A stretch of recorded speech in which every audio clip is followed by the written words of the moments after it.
हमारे हिंदू धर्म हम अपने फीमेल्स को बहुत इज्जत करते हैं, हम अपने गॉड्स को बहुत पूजते हैं, हम अपने फीमेल्स गॉड्स का बहुत इज्जत करते हैं, हम अपने घर की बहन औरतों का बहुत रिस्पेक्ट करते हैं, हम फुल फ्रीडम देते हैं, फुल इक्वलिटी देते हैं ताकि हमारे साथ साथ हमारे जो फीमेल्स, हमारे घर के जो फीमेल्स वो भी ग्रो करें।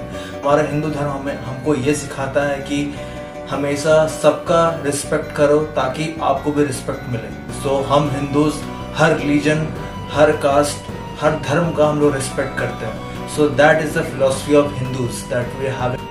आज हमारे सामने कुछ ऐसा वायरल न्यूज़ है हमारे सामने जो आप लोगों को बहुत कुछ जानने को मिलेगा। मैंने नबी सल्लल्लाहु अलैहि वसल्लम से अर्ज किया, या रसूल अल्लाह सल्लल्लाहु अलैहि वसल्लम, हम अपनी औरतों के किस हिस्से में आए और किस हिस्से को छोड़े?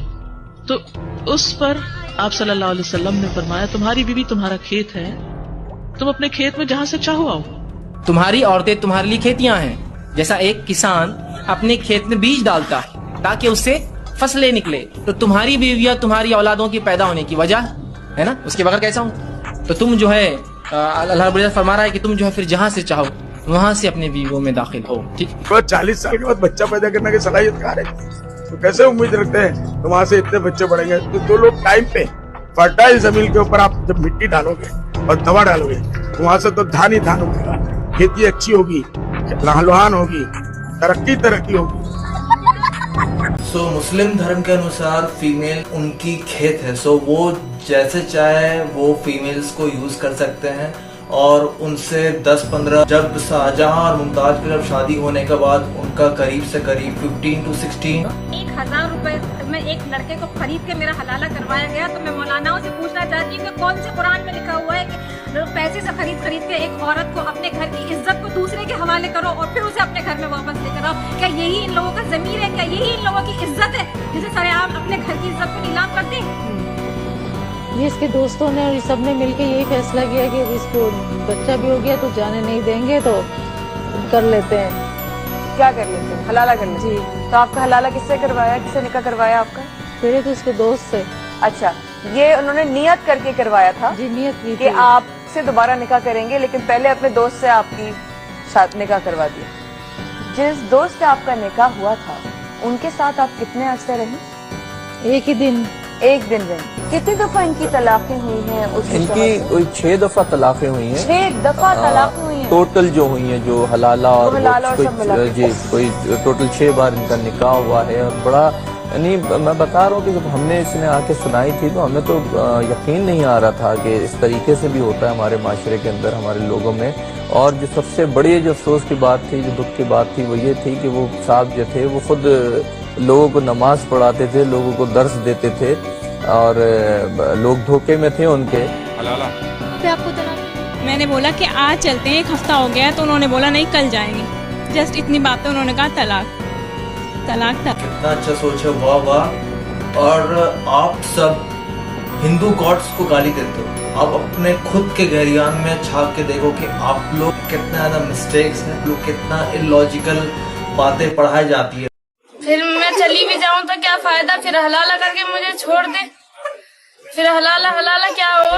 हमें तो हम क्या वेश्या हैं जो हम हलाला पे ही रहेंगे? क्या हमारी इज्जत नहीं है जरा बहुत? गाइस, हलाला एक ऐसा इशू है ना जो मुस्लिम्स में बहुत कॉमन है। और इसमें यह है कि अगर कोई मेल अपनी 3 बार तलाक अगर बोल दे तो उसके बाद उस फीमेल का उस मेल के साथ तलाक हो जाता है और उसके बाद कोई कुछ नहीं कर सकता। और अगर वो मेल अगर चाहे तो उस फीमेल से फिर से शादी कर सकता है, लेकिन उसके पीछे शर्त यह है कि उस फीमेल को किसी और से शादी करना पड़ेगा, तब जाकर के वो मेल के साथ उसका फिर से शादी हो सकता है। मतलब उसके हस्बैंड से शादी करने के लिए उस फीमेल को किसी दूसरे मेल के साथ शादी करना पड़ेगा, उसके साथ एक रात गुजारना पड़ेगा, तब जाकर के उस अपने हस्बैंड को फिर से पा सकती है। सो ये कहाँ का रूल है? ये कहीं भी हमारे हिंदू धर्म में तो कहीं फिक्स नहीं होता और हम लोग ऐसा सोच भी नहीं सकते हमारे हिंदू धर्म में ऐसा। इन लोगों का दर्द देख करके मेरे को खुद बुरा लग रहा है कि ऐसा भी हो सकता है कोई धर्म अपने घर की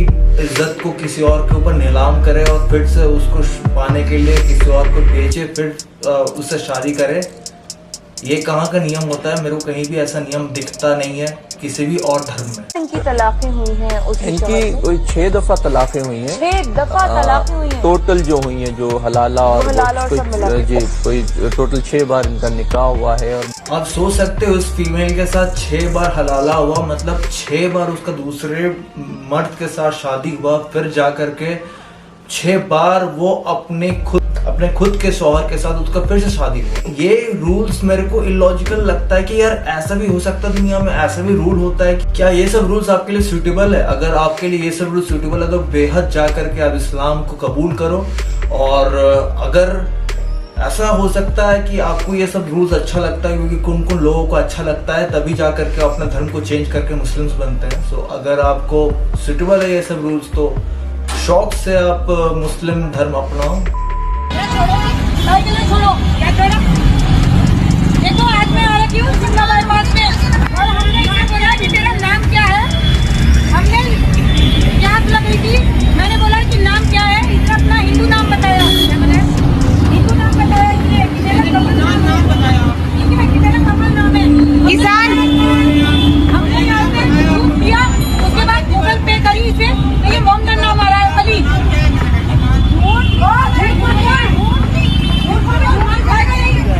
हम किसी से नहीं पीते, ठीक है?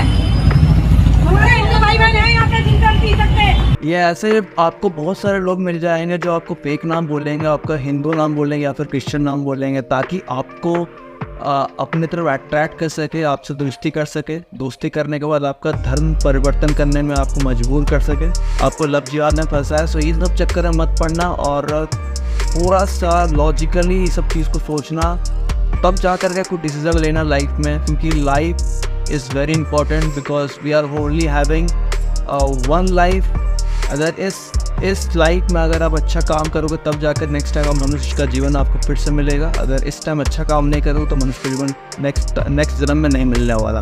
बाबर आया है, बाबर अपनी बीवी को लेकर नहीं आया था, बाबर आए थे सब अकेले अकेले आए थे सैनिकों के साथ, उनकी सबकी बीवियां वहीं रह गई थी। यानी 15वीं शताब्दी भारत में मुस्लिम नहीं थे। यानी आपके जी आज की डेट क्या बोला आपने? क्या बोला अभी आपने? क्या बोला आपने? अभी आपने क्या बोला? रिपीट करिए।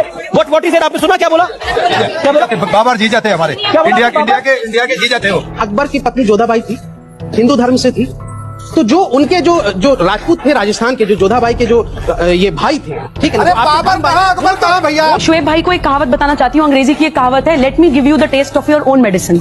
आपने अभी बाबर को पूरे भारत का जीजा बोला। जोधाबाई आज हमारे बीच में नहीं है। मैं आपकी कम्युनिटी को बिलोंग करती हूँ, सुबुही खान आपके बीच में नहीं, मेरी कम्युनिटी मैंने एक हिंदू ब्राह्मण से शादी की है। मेरे हस्बैंड का नाम है श्री नील रतन झा। अगर मैं आपसे कहूँ कि मुसलमानों का जीजा एक हिंदू ब्राह्मण, आपको कैसा लगेगा? कैसा लगेगा? मुस्लिम्स को ये बोलना तो बहुत पसंद है कि जोधा भाई एक हिंदू थी, बट अगर हम ये बोले आज के टाइम में ऐसे भी लोग हैं जो मुस्लिम होकर के हिंदू से शादी किए, तो आप इस बात पे आप क्या बोलोगे? हिंदू ब्राह्मण भी आपका जीजा होगा। कुछ बोलने से पहले कुछ सोचो भी। अगर आप बोल सकते तो हम भी बोल सकते हैं, अगर हम सुन सकते तो आपको भी सुनना पड़ेगा। बोलने से पहले बस सोचो फिर बोलो कि आप क्या बोल रहे हैं। अगर आप हिस्ट्री पढ़ोगे अच्छे से तो आपको पता चलेगा कि जोधा भाई कहीं से भी जिक्र नहीं है। और ये जो नैरेटिव हम लोग को माइंड में बैठाया गया है कि जोधाबाई एक हिंदू थी और उन्होंने अकबर से शादी किया, एक्चुअली ऐसा है ही नहीं, क्योंकि अकबर खुद एक बहुत बड़ा खूनी था। उसने लाखों हिंदूज का गला काटा, लाखों हिंदूज को मुस्लिम्स में धर्म परिवर्तन किया गया। और हमको हमारे हिस्ट्री CBSE हिस्ट्री टेक्स्ट में हमेशा गलत इन्फॉर्मेशन हम लोग को हमेशा दिया गया, गलत पढ़ाया गया है अकबर के बारे में, और अकबर को फालतू में हमारे हिस्ट्री टैक्स में महान बनाया गया। और ये बात को रखने के लिए मेरे पास और एक क्लिप है। अगर ये क्लिप को आप देखोगे तो आपको इस गलत फैमिली से बाहर आओगे। जोधा अकबर पिक्चर बन गई, जोधाबाई मुगल आजम में भी थी। फैक्ट ये है कि अकबर की कोई वाइफ जोधाबाई नहीं थी। अब वो मशहूर हो गया, अब वो रियल हो गई है, मगर रियलिटी में अकबर की कोई वाइफ नहीं थी जिसका नाम जोधाबाई। ऐसी कोई वाइफ ही नहीं थी। कहानियां बन जाती है, उसमें क्या है? ये नई पीढ़ी क्या करे? फिल्में देखती है, इतिहास उसी से समझती है। अरे भाई, फिल्मों को हिस्ट्री मत समझिए और हिस्ट्री को फिल्म न समझिए। आप गौर से देखिए, आप फिल्में देखिए, एंजॉय कीजिए, और हिस्ट्री में अगर आप इंटरेस्टेड हैं तो सीरियसली हिस्ट्री पढ़िए। और फर्स्ट ऑफ ऑल ये जो नैरेटिव फैलाया गया है ये बॉलीवुड और सीरियल्स के द्वारा हम लोग हमारे माइंड में बैठाया गया है कि जोधाबाई एक हिंदू थी और उसने अकबर से शादी किया। हम अपने हिस्ट्री को क्लियर रखो और इन सब लोगों से दूर रहो और खुश रहोगे उतने ही अच्छे रहोगे। और ये जो बाबर महाबुज़दिल फरगना से मारे, बहुत पढ़ा है इसको सुशांत मैंने, फरगना से मार के भगाया गया, समरकंद से मार के भगाया गया। जब समरकंद से मार के भगाया गया तो पता है अपनी जान बचाने के लिए शाबिया खान को क्या दिया था? खानजादा अपनी बहन दी थी कि रख लो इसको साल भर के लिए। ये है मुगल। फिर इस्माइल शाह ने जो पर्शिया का राजा था उसने इसकी बहन छीनी शाबिया खान से और इस बुज़दिल को दी लाकर कि ये तेरी बहन है, उसके हरम से लेके आ रहा हूं। सो ये है मुगल का सच्चाई और इन मुगलों के सच्चाई से आप भी रूबरू रहो। और जो हमारे टेक्स्ट में जो हमारे हमको लिखाया गया है, पढ़ाया गया है और बताया गया है वो सरासर झूठ है।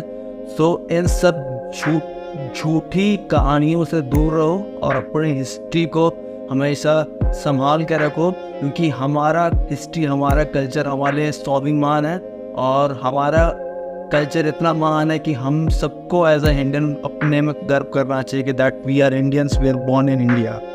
सो that is all we know. If you like the video then please like and subscribe the channel. Till then, nice to meet you. Jai Hind.